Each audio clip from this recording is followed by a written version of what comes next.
you're isolated. You're by yourself. You're mentally by yourself. You're physically by yourself. You're kind of just stuck. You're in a virtual prison cell, and it's more often than not, it's of your own making. Yeah, you know, our nervous systems have always been calibrated to exist in reality, to experience reality. You know, it's like a Guy Debord, if I'm pronouncing that right, hopefully, in the Society of the Spectacle. Good friend of mine, um, Shams, put me onto that one.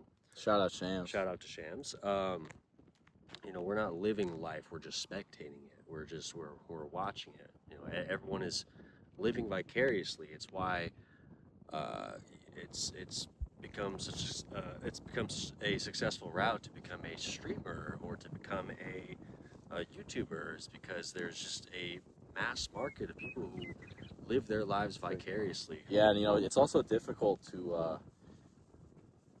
live life, like actually live life, like go out and do cool shit, like meet cool people, because we're just shoved in these boxes. Like you're shoved in the work box. Go to work 40 hours a week.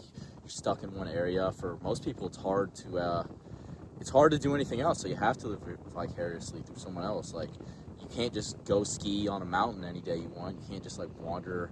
Most people can't just wander in some beautiful nature or like go do something cool with their homies. Like most people are just like shoved in a little system, a little box. So it's recalibrated us into being, you know, slaves. wage slaves. You know, wage slaves that live in a box, eat the bugs. You know, you've heard it all before. Um, you know, it's the same reason why we see all these issues pertaining to relationships. You know, people are having less meaningful connections. They're having less sex. You know, we have the whole, you know, celibate epidemic.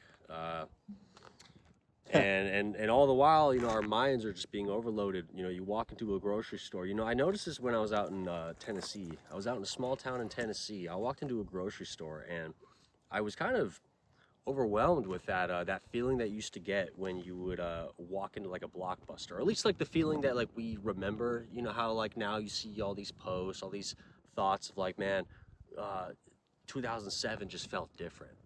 Walk into a Blockbuster, it just felt different. Yeah, And it was cool because you didn't have access to all that shit. Like all the movies and the games, like you didn't get to see like clips of like playing the game. You didn't get to see the trailer every 5 minutes. Like yeah. you saw like one trailer on like the DVD that you had to like go rent with money. It's a sensory overload. It's Mhm. a stimulation overload. You know, you walk into a store now, you're being surrounded by ads and all these crazy LED lights, just stimulation, And just it's also just the fact hooks and of hooks and hooks, hoping to reel you in. what's the word of like when you're overexposed to shit, like the shit you are exposed to is like significantly less meaningful. Like if you have a cheesecake every single day, like cheesecake isn't going to taste good anymore. But if you only get to eat a cheesecake once a year, when you have that slice, it's going to be fucking amazing. But if you just have a cheesecake every night, you're just going to be like, oh yeah, this is just whatever. Very big on the cheesecake analogies. We love the cheesecake analogies. Love cheesecake. But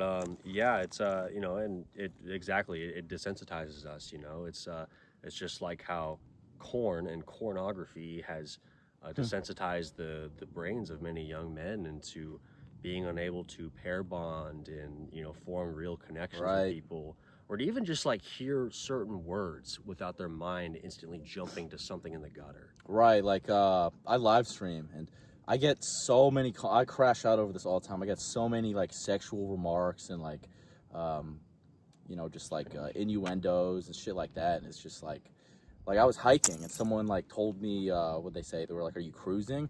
And I was like, What are you talking about? I'm walking. Like, what are you like boats and shit?" And then apparently cruising is a term for like hooking up with strangers on like a trail. Like I'd never even heard of this, but you can't even like go outside and walk. Like you can't even walk out here in the hills without someone like jumping to some like pornographic like mental gymnastics. It's sickening. It's sickening. Society is like, we're being so indoctrinated with overexposure to everything, like pornography, like LED lights, constant media, constant stimulus, music, different people's opinions. And well, what's that one thing called where like your brain can only know so many people or something? Dunbar's number. Yeah. Like think about how we evolved for like, I don't even know how fucking long we've been evolving. It was like some millions of years. Um, I think the number is like 400,000 is like the right? for modern humans. So yeah, for like the past 400,000 years of like basic human existence, we've only had like a small community of people. Like maybe if you like lived in a larger city of like a couple thousand people, or even like the biggest cities of like tens of thousands, you still realistically only knew like a small circle of people. And like you obviously had a close relationship with those people. You didn't have a phone, there was no reels, there was no texting. If you wanted to go cook, you had to go get your homies, you had to go knock on the door, you had to like get in the horse and buggy and go down the road. Like there was no hey John, like what the fuck are you doing? There was just, you have to go, if you want to know what John's doing, you got to either write him a letter or you got to just go knock on his fucking door. Now it's just, you just pull up your phone, you have access to everything. And it's obviously it's good having access to tools, but if you can give someone access to like all the tools in the world, but they're not going to want to use them if they don't what's the word, if there's no incentive to use them, or you have no incentive to like research information. And I'm guilty of this too. Like there's so many things I want to learn and like look more into, but I don't, because I'm overloaded with like notifications, like messages, like other shit to do. And then just like I'm just accustomed to like wasting my time, like watching reels and shorts and fucking playing video games and doing anything but like actual productive shit. And that's kind of the intent. Your mind is being attacked. It's being broken up into fragments, and all those fragments are being pulled apart until there's no center. Yeah. It's taking away from that drive to do meaningful things, to pursue meaningful things, to challenge those who are in power and who are monopolizing all that kind of stuff. And it also creates like a feeling of like hopelessness and isolation. It's just like, oh, I'm just one person, like what can I do? Mm-hmm. And then no one does anything, because everyone has that same mindset, because it's just, what am I, one person of like 360 million Americans? Like what can I do to change the system? Like nothing I do matters. And it creates that mindset. And everything is projected so big and so strong and so unreachable. Yeah, that the individual feels like you're nothing. I think about how many people feel like they've just failed in life because they don't, they're not that guy live streaming on a yacht. They're not that guy live streaming, walking down the street, just talking to people. And they feel like they can't do that either, even though, like, I mean, realistically, anybody can do something like that. But that's another thing. Like, I was talking about living life earlier. Like, if you want to do something, you can do it. You don't have to be shoved in this little box. There are ways to do things. You just have to kind of figure it out. Like I grew up in extreme poverty, and I've still managed to basically travel across the entire United States. Like you have to make compromises and like lifestyle changes and like give up certain things, sure, but it's still accessible. You can still do it. And I would say to anybody that like making those compromises is so much more worth it than like, having a stable job and like having a stable friend group in like your hometown for like 30 years or however long you want to live there. Like I said, I traveled the entire United States, like working in different places, living in different places, meeting new people, making new connections, losing old connections. Like to me, that experience on its own is worth so much more than just staying in my own town. And maybe I could have my own property by now and like 3 trucks and like whatever the fuck. Like that's not worth it to me. It's about breaking through the noise, breaking through the static. Grandma was right. It is that phone. It is that damn phone. It is. It really fucking is. But you know what? For grandma, it was the TV. Yep, or the radio.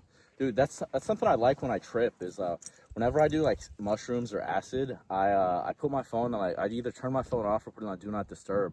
And most of the time when I trip, I'm on like long hikes with a homie for like hours, and I won't look at my phone at all. And it's such a refreshing feeling just not having like your little demonic portal to fucking pull you in on some bullshit. And you just get to, you're forced to live in the moment because you can't, I mean, you could just pull your shit out, but for me it's overwhelming, so I just do away with it completely. But it's so nice just to like be grounded in reality. What is that? How does that meme go? Speak without a mouth and watch without eyes. The King's Pact binds them. Yeah. So in order for demons to interact with us, they have to create ways to see without seeing. Your phone. To create ways to speak without speaking. Your phone.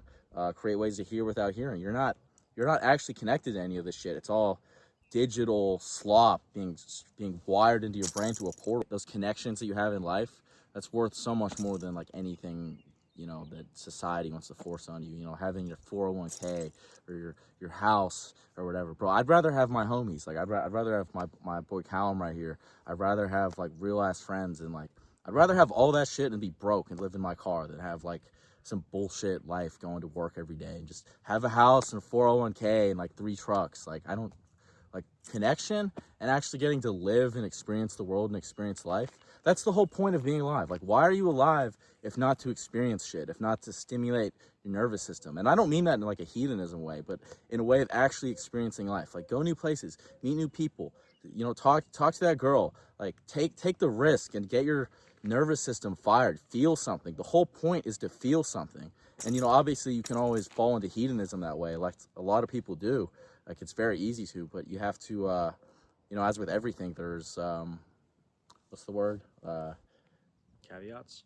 No, it's, well, yeah, but don't overindulge yourself. Like, I don't know the fuck, I can't think of the word right now. You know, the same principle goes for, you know, just break free of the spectacle. You know, get out of the bread and circus. Get out of the sensationalism. There's more to life than the bread and the Stop circus. scrolling the reels. Stop scrolling the YouTube shorts. Stop indulging in the politics. I mean, it's good to be aware, but once you realize that like everything is just a distraction, everything is just, it's all spectacle. It's all put out there with intent. Yeah, with the intent to disconnect list, you. The wars, you know, every single breaking story that comes out, it's all spectacle. Break free from it. Break free from it, because that's how they want you to be. They want you to be mindless cattle. They want you connected to the system, not connected to the world. They want you distracted and unmotivated.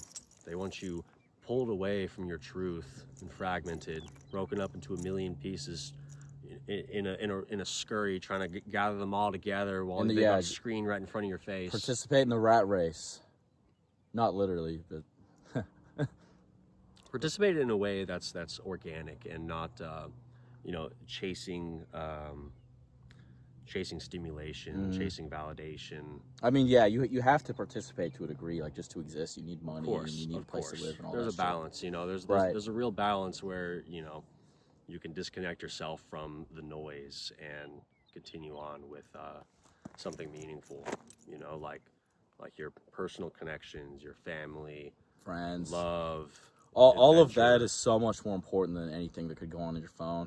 Any like breaking news story or world event, like it's all gonna happen anyways. Like live your life to the fullest extent that you can, and don't get sucked into the system. Like I don't remember the exact story, but there was like some Russian family in like Siberia or some shit, and they went through the whole of World War II, or maybe even like World War I, but they were just like so isolated. They went through like all of that shit without ever even hearing about it. And you know, they didn't know about it. They were just living their lives, doing the daily, like chopping wood, like hunting, like cooking stew, like whatever the fuck they were doing. Your ancestors fought to get by. They fought to conquer. They fought to create the life that you have now. And now you have people who have motives beyond themselves to monetize you, enslave you. You're the product. Break you down. You know, you have to live like your ancestors and not like them, not like how they want you to. Not the ancestors, the people monetizing you, enslaving you. Just so that's clear. Live your life. You know, there's more to life than whatever the fuck is being shoved under your nose and your face. Like as long as you're focused on what you're being fed, you're not truly alive. Yep. I think that wraps it up.